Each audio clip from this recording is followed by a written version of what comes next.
You know, uh, you agnostic? In terms of religion. Yeah. Yeah. It amazes me how people believe that, for the people that do believe in reincarnation, they believe that it's limited to the scope of Earth and that they come back as a human out of this entire universe and all these billions and billions of galaxies. They think, or they still think, that they're so special that it has to be limited to a blue speck. That's a problem with humans, man. They think everything's about them and about the cage that they live in. And they don't think how insignificant they really are. Yeah, but at the same time, we might be entirely significant. So it's really impossible to say when you're talking about anything metaphysical at all, because Uh, it's we don't actually know. If you look at the natural world and you observe it, and you put that as the kind of primary, um, you treat that with primacy, then yeah, you're going to end up with that view where we are really insignificant. Um, but in other ways, we might be, like I said, completely significant. So I don't ever really get down on people who have a certain belief about something, because it's hard to say what their reality is and why they came to believe it. But um, I think more and more when I'm looking at stuff, the whole simulation theory type stuff is really compelling. But and I could see in a world where we're in a simulation and we're basically, I don't know if we're simulated or if our consciousness exists elsewhere or what, but um, I mean that fits with a reincarnation type situation. But or yeah, maybe it's just the next person's turn. This is all just like Second Life for some other, but then it's recursive. Like, where did they yeah, come from? So yeah. yeah. You would still be. You would still. How do I frame this? Not attacking you, but someone that would say that would still be making a person's consciousness or a human being significant. And my argument is we're not. We come from the same chemical or atomic makeup of cockroaches. The only thing special about us is we have fingers and toes that enable us to create tools. We're really smart apes with Well, less hair. That's the that's only difference. yeah. I mean, that's a way to interpret existence. If you look at it completely naturalistically, then yeah, that's exactly the state of things. So, but the thing is with about when you get into any sort of metaphysical type deal, the all of the to believe that reincarnation is real in the first place is um, there's no evidence to it. There Right. really It's a isn't. it's an emotional investment. And I would argue the same thing with religion also is it's it's very limited in scientific evidence. It's overwhelming in emotional investment. Yeah, but I mean, yeah, and that's true. But the thing is that there is no way to scientifically kind of prove it, because it's not observed. It's You can't have scientific evidence for something that's not physical. Like I said, it's a totally metaphysical thing. The agnostic way to think about, I guess, to think about our significance or lack thereof is to say we don't know, which is really the actual, I think, the case of it. Um, if we are just smarter apes, as you say, we probably don't have the mental capacity to understand whether we are actually meant just apes or not. You know what I mean? So that's the approach I always took against. Um, to be atheist, an atheist entirely. Um, I put as like an assertion that yes, indeed, I am convinced that there is no such thing as a God, and it's this is all it is. It's a completely purely physical nature. Um, but but there's absolutely no way we can know that. So why do we try to Know what? get that just to create conflict or whatnot? Know what? To know that there isn't, that this is all there is. This is just the physical world, and that there is no God, there's no afterlife, there's no reincarnation, that our lives are completely insignificant. So whenever I get into this debate at the dinner table, um, I usually ask the person that is so adamant, okay, well, explain to me your existence before you came out of the womb, or even before you were a fetus, before you were an embryo. What were you up to? What were you doing?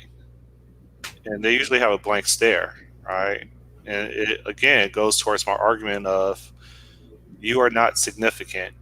As much as you may believe in some afterlife, that's your emotional investment because of your insecurity with the limited life that you have on this earth and what you haven't accomplished yet and what you may not ever accomplish. And so you really want something else to be there based on your lack of accomplishments. And it's a hard pill to swallow, but it's the But truth. to flip that around, how are you so certain that we're insignificant in that way?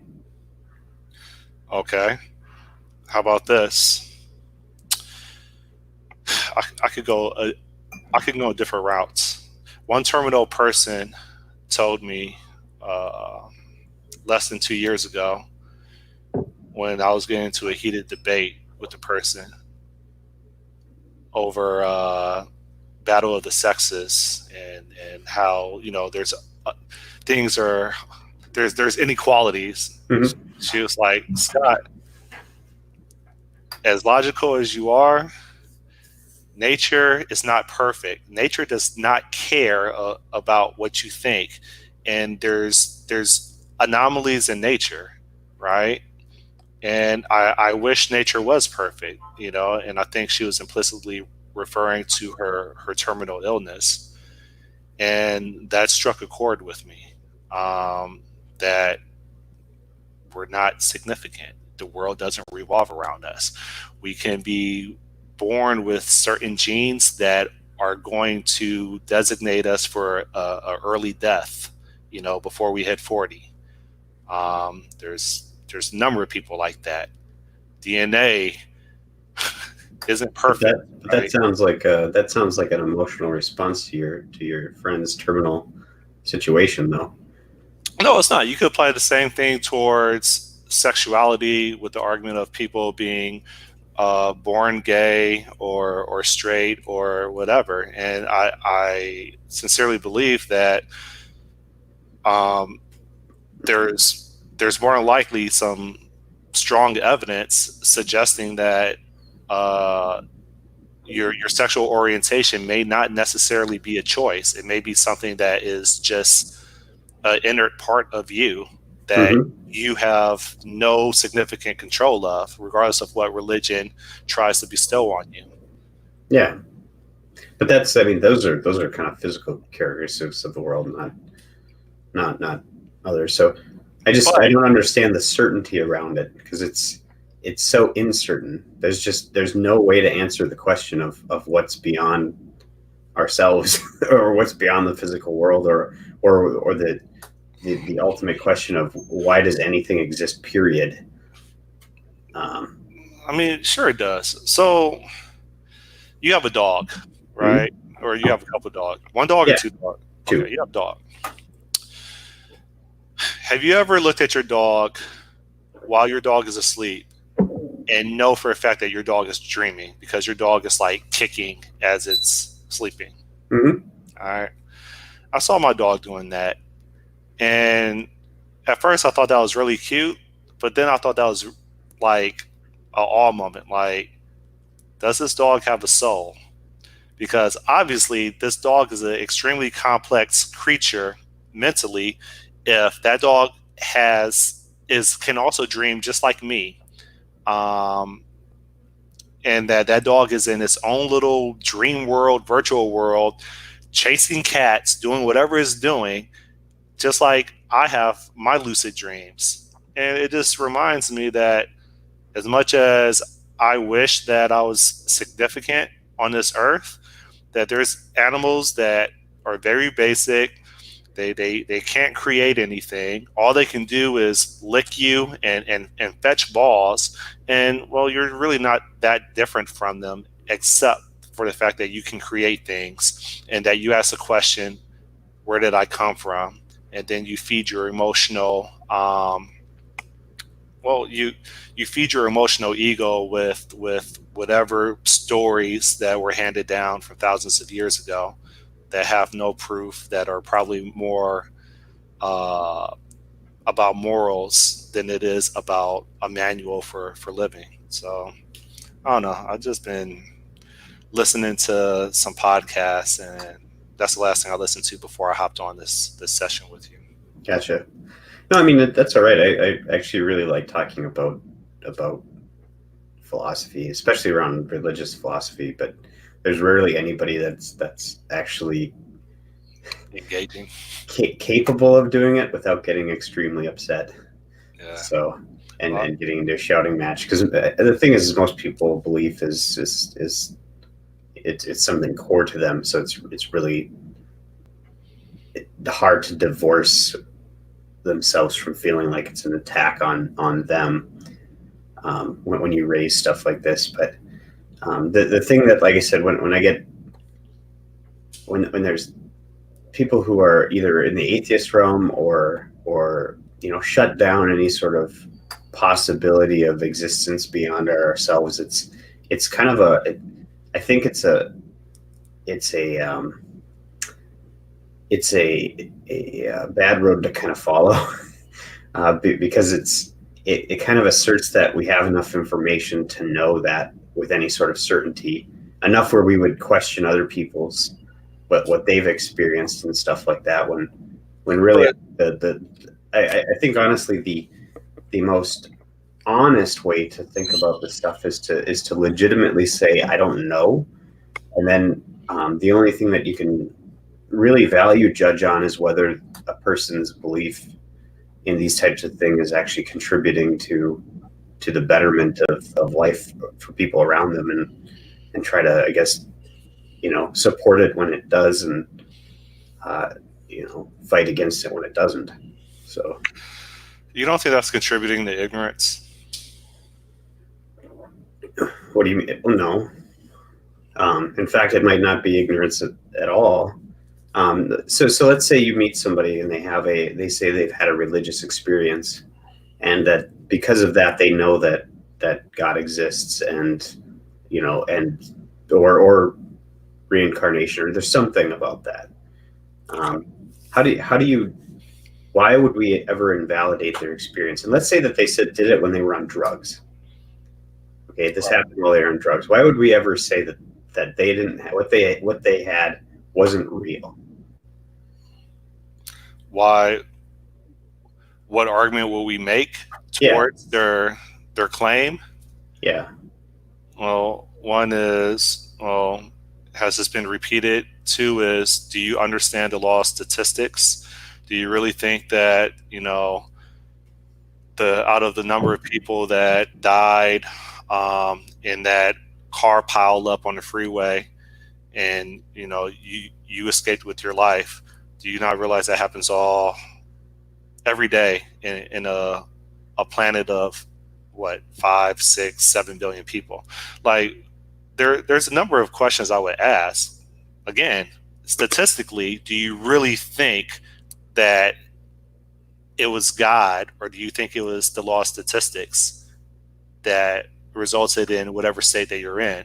Two is, okay, have you been ingesting any controlled substances? Because there are hallucinogens. Three is, are you going through any mental anguish right now? Now, one could argue that, all right, well, they said no to all the above, and they experienced something that is contrary to what others have experienced. Does that mean that it's divine? And the answer is, I don't think it's fair to conclude that. When some bushmen on some remote island see a helicopter passing overhead, is that divine? Or is that something that is their ignorance because they're out of touch the with today's modern society? It's the latter part. But to them, because they're not educated, not blaming them, they're going to automatically fabricate a story to explain to them, to make them feel comfortable about what they just experienced. And I think we're all, for lack of a better term, subjects of that. We can't explain it because science hasn't produced an answer for us yet in 2020. So we automatically lie to our children, or influence our children and other people, that this is why this has happened. And if you don't accept my reasoning of what I'm trying to teach you, then you're an infidel, you're an unbeliever. I'm going to ostracize you from the community, from the tribe, etc. Yeah, see, but there's the two things that you touched on there. The first one, the whole thing about, I mean, let's say I really wanted to focus in on somebody had an hallucinogenic experience, and they touched on the divine. There's a fallacy in thinking that if you can explain something, that it's not real. But there's actually no way. There's no actual proof to that. So you could say somebody's on drugs and they had an hallucination. That explains why they saw a divine being, but that only explains why we think they did, but um, doesn't necessarily negate that it could be real. That just could be the mechanism by which to actually, interact with something divine. So it's like you got to be a little bit careful about the way you think about these things, because you can explain it doesn't mean that it's not real. And that's a legitimate logical fallacy that people fall into. But the second thing you said about the whole, I believe this, therefore, if you don't, you're an infidel. That's something that I think is worth railing against. And in that way, but also in the opposite way here, where it's well, you are insignificant, and if you don't listen to me, well, then you're I don't appreciate the experiences you have or why you believe this. You must believe that we're insignificant, or what? I'm just going to argue with you, and I'm going to essentially call you to say that you're ignorant or you're adding to ignorance or whatever. That's just as equally dangerous of a way to think about the world. Which is why, like I said, I think the most honest thing to do is say we don't really know a lot, and so let's just whatever we can kind of set principles up where we say whatever leads to the most happiness among people, or allows them to mentally get through things or whatever. Those are the kinds of principles we can kind of align around and go, and then we could just treat religion and the existence of afterlife as a fun thought experiment for those of us who don't actually put it as a part of our core existence. So, Understood, and your point has been made. mm-hmm. My argument is that if it's as if you're saying that if Todd believes that the sky is red and it doesn't hurt Todd and it doesn't hurt anybody else, then encourage Todd to believe that the sky is red. Well, it might be red to him. It might really be red to him, because perception is entirely different among people. So I don't know that you see the exact same things I do. If think differently, people think differently. It's yeah. Okay, if we go on that though, you may my red might be your blue, and we'll never ever know, right? Because how would we? But you know what blue is to you, and I know what red is to me, and vice versa. I I just confused myself saying that, Yeah. but I think there's issues when you contribute to someone's delusion, right? And we're kind of seeing that in today's society, where we're saying you're going to respect, not only respect, but you're going to contribute to what people believe they are. But the thing is, we can't know that it's a delusion. You cannot disprove their position. Like there's no way to say that they are definitely wrong. Sure, we can. We have insane asylums. We No, commit people. it's The yeah. police will do what do you call it, a wellness check or whatever the term is, and they'll kidnap you if they believe that your behavior is somewhat irrational, right? Yeah, but They're that's not not trained disapproval. psychologists, That's just a societal thing. but we endorse it. Yeah, maybe. Okay. It depends on if they're harming themselves or others.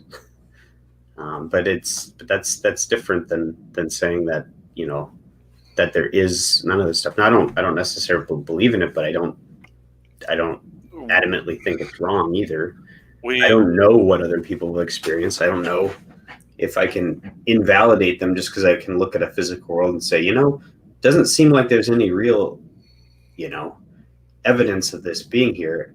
But that's just because there can't be.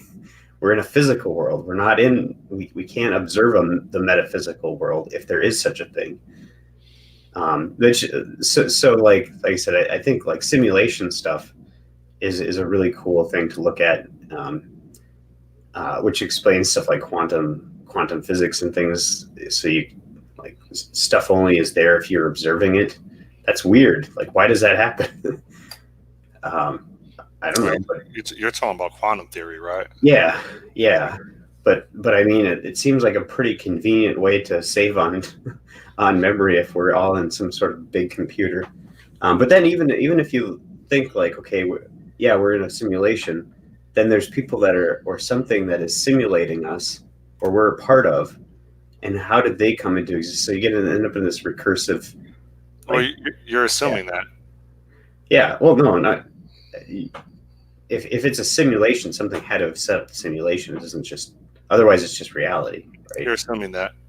Yeah, So who's to say that we're not participants in a larger organism, yeah, it and could that be. we're just merely cells that are communicating, and that we are actually part of a larger body that we're completely ignorant of, but we are fulfilling our functions until we die. Yeah, it could be. The thing is that that's the thing is we don't know any of this. So it's I fun to know, it's a fun way to think though, because you can come up with any sort of ideas and you can have fun with it and all that. But it's really one of the things that I'd like to see is that anybody who is in the like agnostic or atheism realm doesn't go out of their way to try to be militant about it, because it's more of a problem. but the you have we're living in a society where the opposite has already been manifested. Okay, so we have certain religions that have been at war for multiple generations, Yeah, and it's and going to continue being like that because of their belief system, because of what they were fed when they were children. And if you don't believe what they believe, you're an infidel, and you should be condemned. So, like, it's hurtful on both sides, but I think there's just bias. So, yeah, but the thing is too is if that was absent, if religion was absent in those cases, that stuff might pop up anyways. It might not be the cause of it. It could be socioeconomic imbalance, or it could be um, whatever. It's a painful life in certain situations. I mean, we can say religion is the cause, but religion just might be the what is being used to rally people, versus, let's just say, in another situation, people might get rallied up by like a communist manifesto or some sort of political uh, document, which isn't religious or metaphysical in nature, but at least it speaks to the people in terms of where they are, and then gets them fired up in a way that's militant. Well, it gets them fired up for that specific generation of time. Yeah, So if we're considering World War II and Hitler and his animosity towards the Jews, I would argue that's I would argue, right, based on my limited experience or knowledge of that subject, that that was a generation or that was a person in power that enforced his influence on a particular generation to either have hatred or to fulfill certain behavior against another group that maybe they didn't want to do, but they did anyway. That is completely different from, for lack of a better term, the mid 30s to the mid 40s, versus for thousands of years, or even hundreds of years, centuries, a specific religion has a history of going to war just based on the disagreement of God and how they want people to live their life based on a theocracy. Completely different. One spans centuries, the other one spans 10 years, right? yeah, but it could be that stuff would have happened anyways, and it might not be half of it, most of it might actually be more political than anything. My argument is, Yeah, if that could have happened anyways, what's one example of something that has gone that long, more than 20 years, that wasn't related to religion? And that's a sincere question, because I can't think of an example of an ongoing war that is completely decoupled from a specific belief system that is instilled on people from childhood that they carry with them. that a persistent war. I don't think there's any religious persistent wars. So you have the Gaza Strip, which I believe is still tightly coupled to religion. You have this whole Western powers against Muslim or against Islam or radical Islam. That's another example. I can't think of any example personally where there has been a ongoing war, right, against people that believe differently, and it has nothing to do with religion. It has nothing to do with the notion of God. Korea. The only, oh, good example. Okay, you just shut me up. Yeah, it's oh yeah, Korea. That's, although you could say it's part of it too, because I mean the communist the communist way of thinking doesn't allow for religion, so there might be some religious freedom aspects to it, but it's all about dictatorship. Yeah, so it's all about well, it's either all about dictatorship, or one could argue that it wasn't necessarily religion, but it was philosophy, right? That philosophy being communism. Yeah, and a lot of religion is really philosophy too, but yeah, I mean it's heavily part of religion, is heavily part of it, but it might not be that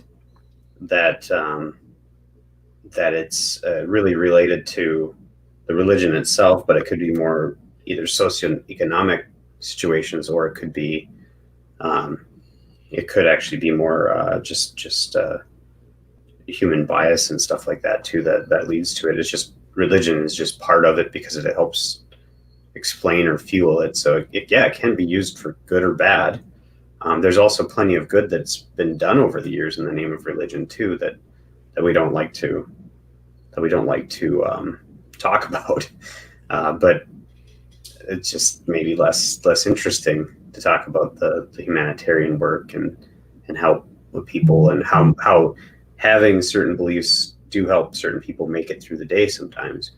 So it's that there's good in it too. But if you divorce yourself from just what happens in the physical world, the world around politics and so whatever, and take that out of the equation and say, well, can I look at this and say that that this is not real? Then you can only really get to the point where you say, well, certain aspects of it I don't think are real because these things wouldn't be possible in the physical world, and we haven't observed anything that's really impossible. But then if you take out all those situations, well, then, and take everything metaphorically, then you're left in a situation where you're just like, I don't know. And that supporting, to me, it's like supporting people and trying to push forward the fact that we don't know, so let's just all be nice to each other, is probably I think the best route to go. So I used to have a 55-gallon aquarium, and I had a number of fish in there at different times when I was a child through being a teenager. And every time I would throw a different set of fish in there as I was growing up, I realized something while I was away. While I was away from home and those fish were swimming in that aquarium, I knew that they were at times bickering about me being their god, and that even though I wasn't talking to them directly, that I existed, and that they just needed to have faith that I'm their caretaker, and that the reason somehow I had I met a virgin, and the fish were able to come out of that virgin, and yeah, that was their existence. And so I think that planets are simply aquariums that are not being maintained. Just like I stopped maintaining the aquarium that I had. Yeah, that planet more than likely had some type of external influence. One can say that it was what's that special scientific term? Transpermacia, transperma. When organic compounds from galactic bodies make contact with planetary systems, such as comets, right? Some people believe transpermia. That's the term, transpermia, right? So who's to say that planets are nothing but aquariums that at one time required an external force to put life in there, but then, just like me being a child or a teenager, just walked away. Yeah, that can be. Periodically, I throw something in the tank, maybe some drops of bread, but I don't care about those fish. I'm waiting for them to die, right? And Yeah. We don't believe that quote unquote God, because everybody believes that God is a singular. They don't believe that God has the capability of just being an arbitrary person or arbitrary being that at once perhaps expressed interest and then just walked away. Well, yeah, No. I could see that though. I mean, it's just that there's certain people that have chosen to hang their hat on belief, and there's certain people that haven't. And I that it's just as plausible that the situation you described is the exact situation we're in, because we can't really know.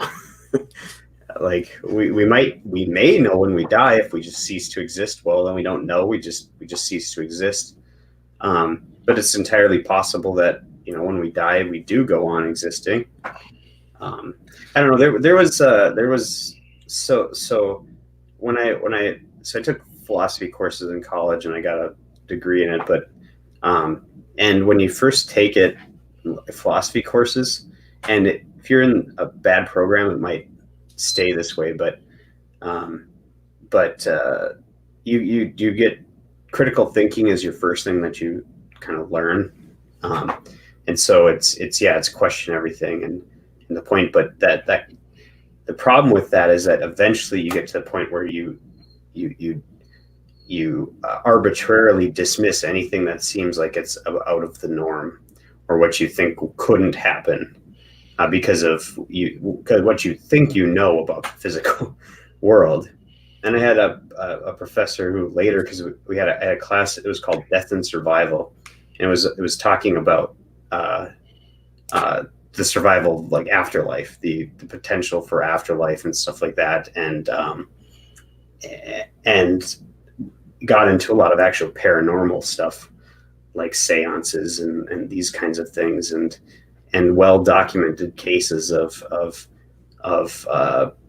out of body experiences and things like that happen to people that have absolutely no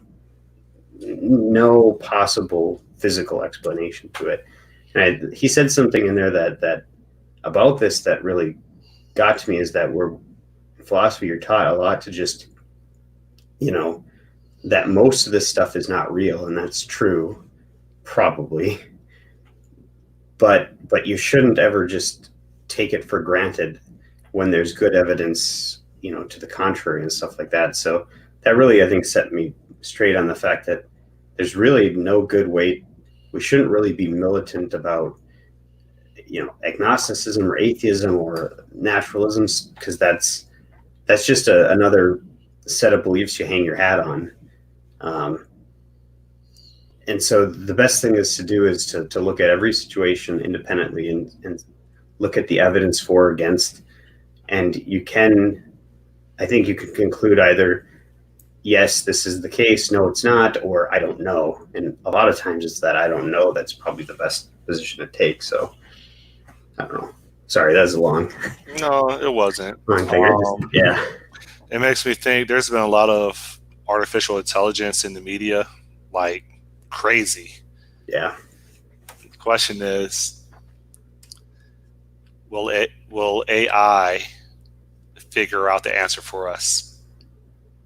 Maybe, or maybe that's what we're trying to do. Or will quantum figure out the answer for us? This is an entirely recursive existence. So you see what happens is at some point in time, a chain started where naturally humans evolved, or some sort of creatures evolved, and then they created a simulation to figure out why they exist. And then that simulation ended up getting to the point where it had to ask the question why it existed. So it created a simulation to try to answer that question, only to grow to the same thing and then keep recursing. So there's I think there is some beliefs, or some, not beliefs, but philosophies, or because philosophy is really just asking questions, but theories, I guess, is maybe a way to say it. Hypotheses, I don't know, about that we are just trying to reach this kind of the singularity where we understand everything, and that, as we gain more and more knowledge, hopefully at some point in time we will understand this stuff. But I don't know. Gosh, I didn't explain that very well at all. But No, you did. yeah, it's All right. So I've been working on yeah. You reach a big milestone at all recently? So not a big milestone, but I'm integrating the customer app with status updates from the courier app. I have a call with either the program manager or members of the Azure team later on today, because they're interested in my feedback. I assume as someone that was a virgin to this maybe 3 months ago. And so, I mean, I'm happy with my progress. There's an architectural modification that I need to make. So as of right now, the system is set up such that on the Azure Service Bus, my courier app will publish a message to a topic, and you can have a whole bunch of different applications or program or services that have a subscription to that topic, which means that each time I publish a message to a topic, there's n number of consumers that are going to either receive that topic, or that topic is going to go into that particular channel or queue for that particular consumer. If you're still with me, messages cost money, right? When you're doing cloud computing. So my current architecture isn't going to scale well economically because using Azure functions, I have hard coded, right, a topic name and a subscription name. And so whenever any courier publishes a message, regardless of me having filters implemented for consumers for the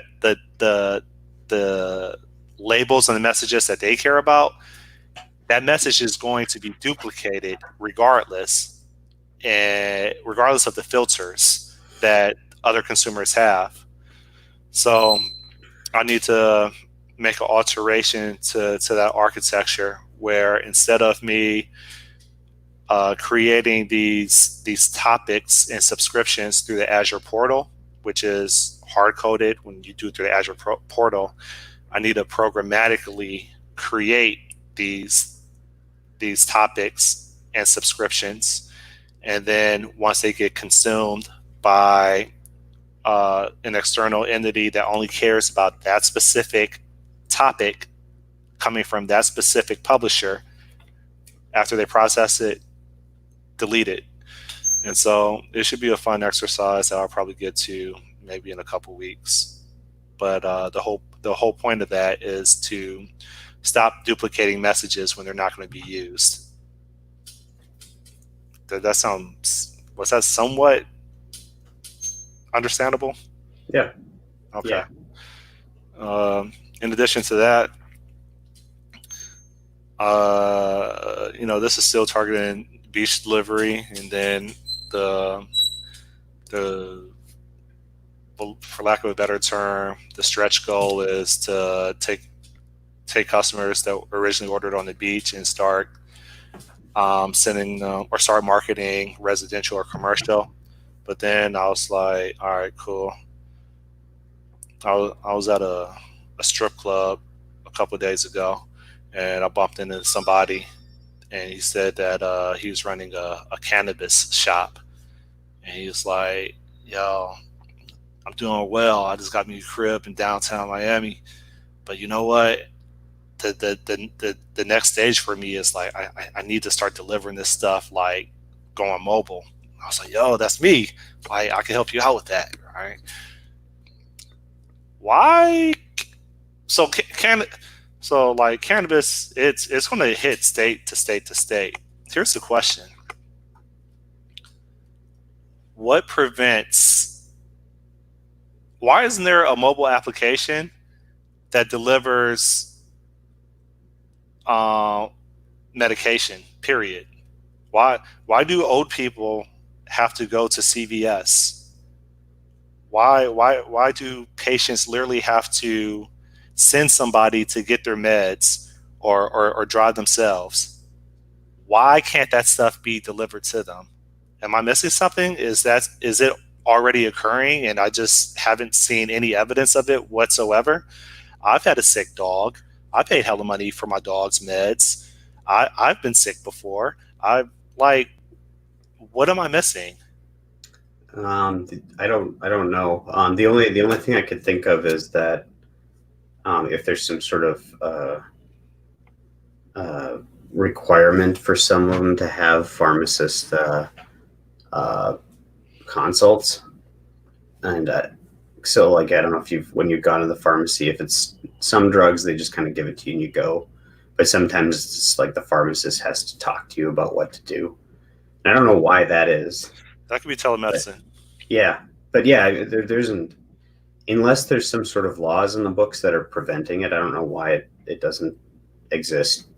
But and you can get dog meds through the mail, I think. But I don't know why human. Yeah, I don't know. Maybe it's just that it hasn't caught up yet because most in the technical age that's not a problem for most people yet. So like if you're millennial aged or lower Gen X or younger, you're not taking as many pills probably um, as your boomer aged. Viagra, uh, with, with some psychedelics, but Yeah. yeah. But yeah, I mean, it's just like I said, it's probably not a problem yet for most people. And so when there isn't enough of a problem there, people don't really think to solve it. People that are, I won't say capable of solving it, but the people that would think to solve it using technology probably aren't on that page yet. Although they might be. They maybe it's just not. Maybe they people have tried and the market's not there, or maybe there's some sort of law against it, like you said, with cannabis, it's not legal across the board yet. So So I think I'm going to pivot from mobile dry cleaning to pharma, and off the top of my head, just doing brain dump. The solution is to have a telemedicine UX so that the courier goes to the drugstore, um, using the mobile video. Proof of documentation is presented in which the courier is the delegate, but using the mobile phone, the video, there's a video interaction of the pharmacist and the customer or the patient, and then the exchange is done, and then the status updates start pouring in, from the courier going back to the end customer. yeah, there might be some, like I said, you probably want to check into the legalities around. I don't need the Yeah. legalities. Well, I mean, it might be that like, medically, unless you're either a guardian or whatever, you can't, or the person that you can't actually accept meds for someone else. It might be like a anti-drug, you know, thing, which then you'd have to lobby to change. People don't have their children pick up, drugs for them. Well, yeah, but that it could be like a family, immediate family, or whatever type thing. Um, Yeah, so you can help me build that. This is your life's calling. I don't know what my life's calling is. Building less software, maybe. Actually, Career I tried legends. pinging a company that I saw this last week, and just to see if they'd ever consider remote jobs. I haven't heard back yet. I found out there's a company that's doing uh, they're a provider for esports. Basically, they facilitate esports at the high school and some college level. So uh, they've got, I don't know if it's the software they use is more around scheduling and team maintenance and stuff like that, and whatever. But they so like if at your high school, whatever, you can, and if you want to compete in esports and start a team, you can kind of go through their system to have that facilitated. So you don't actually have to travel. They do it all over you actually compete with people over the web and stuff. It's kind of like, it's cool, and it fits in with what my interests are around specific kinds of gaming, because I like gaming, but I really like competitive gaming. And there's tech there, but of course it's in freaking California, and so it's like everything cool that I've ever wanted to do is in California, but I don't want to move to California. So I guess I'm just going to work for manufacturers or distributors or insurance companies or whatever the rest of my life. Are you are you East Coast time, or are you an hour behind me? Central. I'm an hour behind you, so it's 7:30 here, or Oh, just about 7:30. Or well, yeah,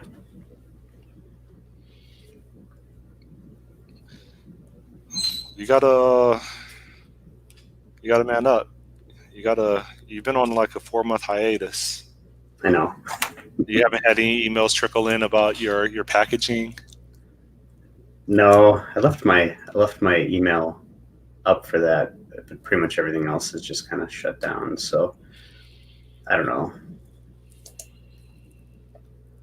I yeah, I don't know. Maybe I might be getting a little. It could be this time of year too. Usually when it hits around after later February, April, I tend to get a burst of energy again around this stuff, but I'm kind of in that winter doldrums thing. I just need to get a happy lamp and like a tanning bed or something, and then I'll be 100% all year. There you go. Yeah. See, the difference between me and you is you're in Miami, where it's nice and sunny and warm, and Miami has made me an angry person, man. I mean, it's contributed to like my physique or whatever because I'm a lot more active outside. Miami has made me an angry person. It's made me a racist. It's made me just. I, I don't like people here. There's parts that I miss the Midwest, like the the culture in you just Miami. need to move to Arizona then.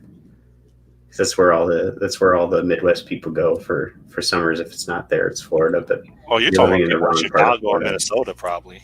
You're Yeah. probably talking about Wisconsin, Chicago. Like everybody moves vertically down, right? So you're New York, you're Ohio, you're PA. Like we all move down to either Charlotte or Florida or Georgia.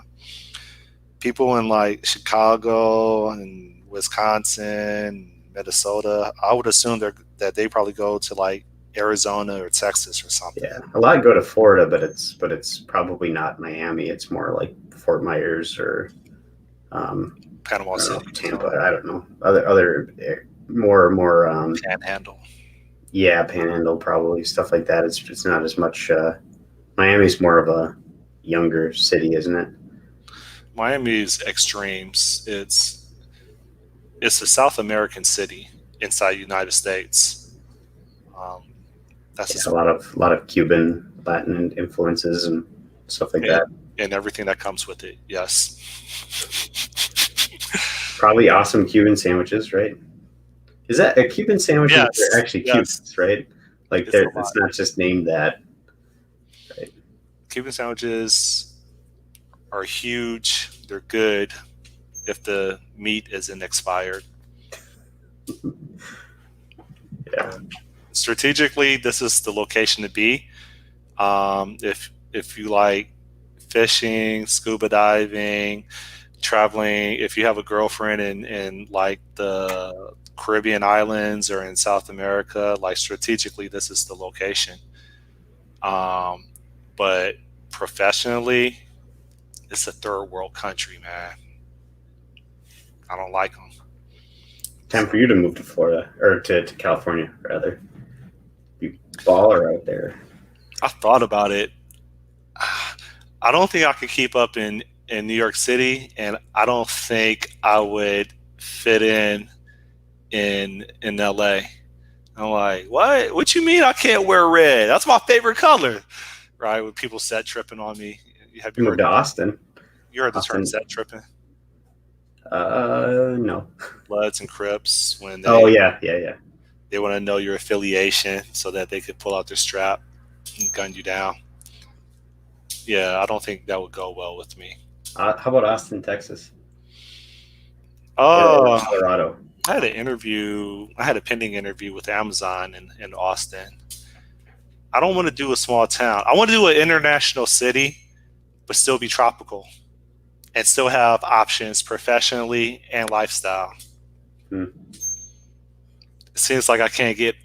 It seems as if all year round that doesn't exist. For half the year, it will probably be New York. But I don't like being rushed. I like taking my time, and I actually like driving my motorcycle without having to like be in traffic jams. So that probably won't happen. I think the answer is I'll probably have to move to Asia Pacific if I really want to like have professional options and do my thing. So. Well, you can move to Toronto. Yeah, Toronto's live. So, well, cool. Yeah, I guess it's my time. I'll probably be working from home again today. My daughter had the flu the last couple of days, so.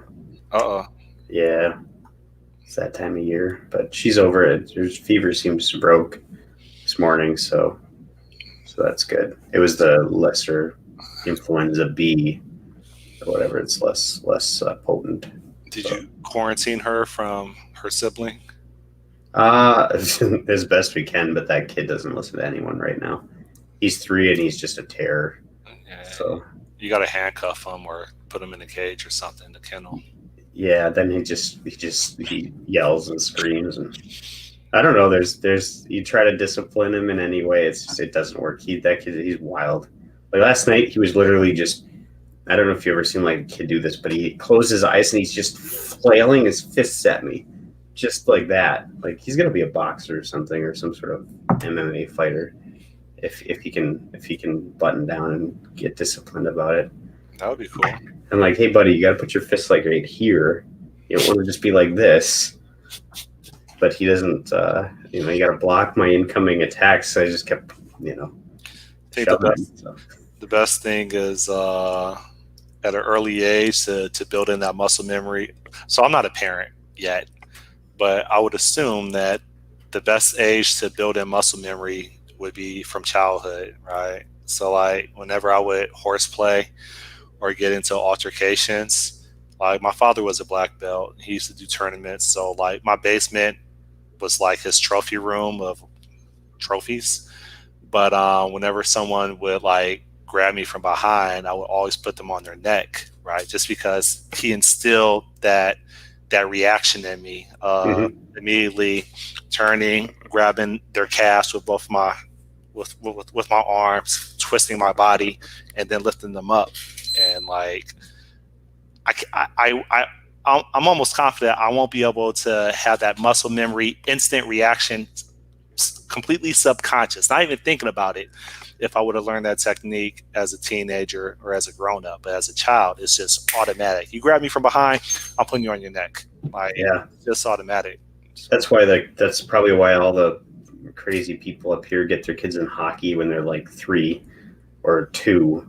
Like they're already out there on the rinks trying to get them going because they have to go that earlier, because if they don't, they literally get behind in terms of hockey if they try to pick it up after school age kind of a deal.